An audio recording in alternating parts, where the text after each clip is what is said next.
Hello there, ladies and gentlemen. This is AJP, as you want to call me. And today I just wanted to show you guys some of the books I plan on covering in the future.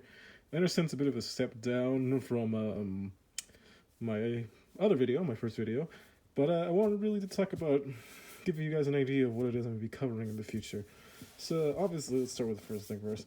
I'm reading currently The Dark Tower by Stephen King, and I'm on book 3, The Wastelands, and so far I've been really enjoying it quite a bit. I've been doing a bit of a Stephen King binge, and because similar to Mike's book reviews, I kind of dropped him for about a good 10, 11 years because I found I was very annoyed with Cujo and Dreamcatcher.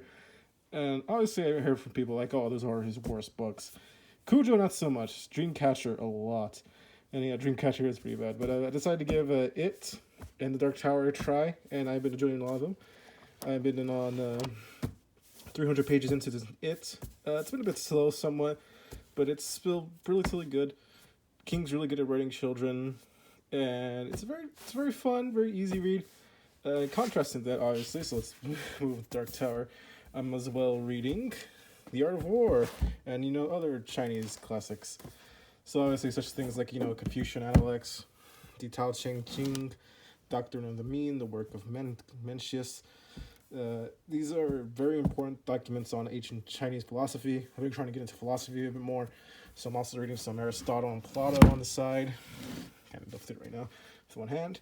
And I'm also reading Fernando Pessoa, a modernist, so around the 1920s, 1900s philosopher, who didn't really publish a lot of his work, but he has a lot of interesting elements on modernism as a whole. Kind of trying to contrast that with postmodernist works like House of Leaves, get an idea. And a bit of also contrast for that, I am also reading Goblin Slayer. Finally got caught up onto Goblin Slayer's light novels that have been released for a couple of months. Volumes 10 and 11. Both of these have been really good. I've heard a lot of good things about Volume 11, specifically about the action, the characterization, and there's also some references to some of my favorite fantasy stuff. You got some references to Conan the Barbarian, as well as some references to Vampire Hunter D with the Sandmances, particularly the Bloodlust. Volume 3 of Vampire Hunter D. And Volume 10 of Goblin Slayer, very character-focused, more very character-focused, very slow work, sort of the pattern with Kumo. He'll do like a whole bunch of very plot-important moments and then like move on to these things. These are some of my favorites. The light novels are very good. These are some of the first stuff that got me back into reading, and they've been fantastic. For more depressing stuff, I am reading as well No Longer Human, or as this translation is called, A Shameful Life. This is another translation that's done more in a modern prose compared to the other translation. I'm not sure what the name of the other translation is, but let's call that the pink cover. The pink cover is called No Longer Human. A Shameful Life is more of a modern one. I plan to do a video covering all No Longer Human adaptations, about my problems with all of them. I think the best one's probably going to be the pink cover. But so far I've been enjoying A Shameful Life quite a bit. It's very good. As well as the fact Yukio Mishima's A Life for Sale. It has been very good, this one. It's not Mishima's best work, I would say. That would go to Spring Snow, obviously. Spring Snow has been fucking fantastic. I should recommend to see Fertility. As well, contrasting that, I'm reading a bit more fantasy. Devin Madsen's Read Write the Storm. This is a more of a Asian-inspired... Oh, Asian works here. I just realized that. But yeah, it's an Asian-inspired work.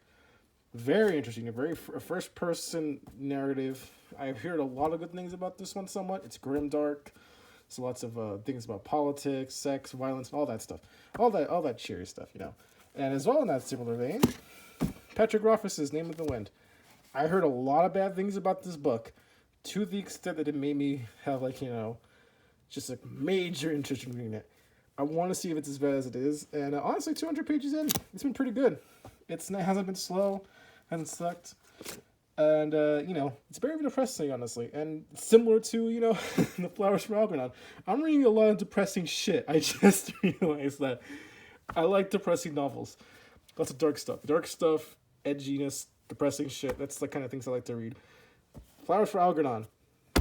Absolute fucking depression simulator, that novel.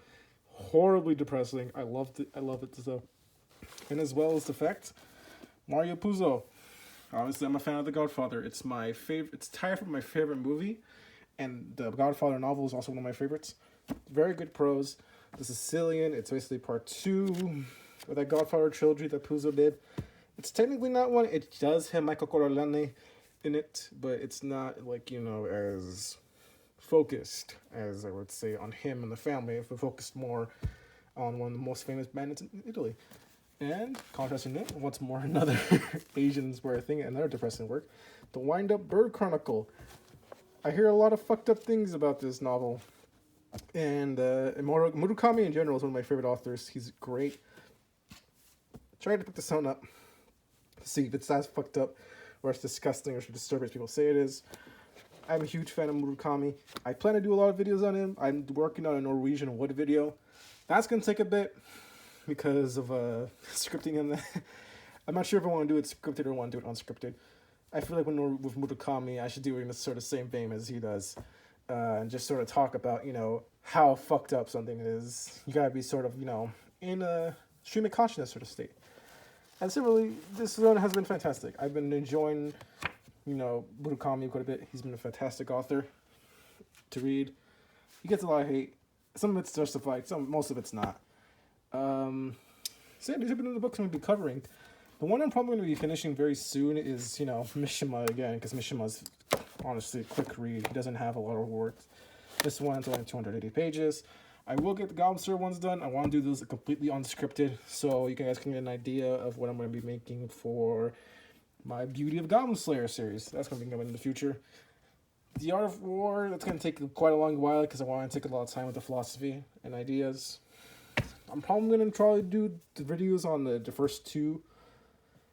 The first two, basically, Dark Tower books. See if I can get ideas of that. I have no idea how to do it.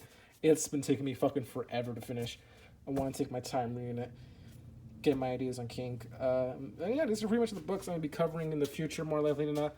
Unless I finish some of the other ones I have planned.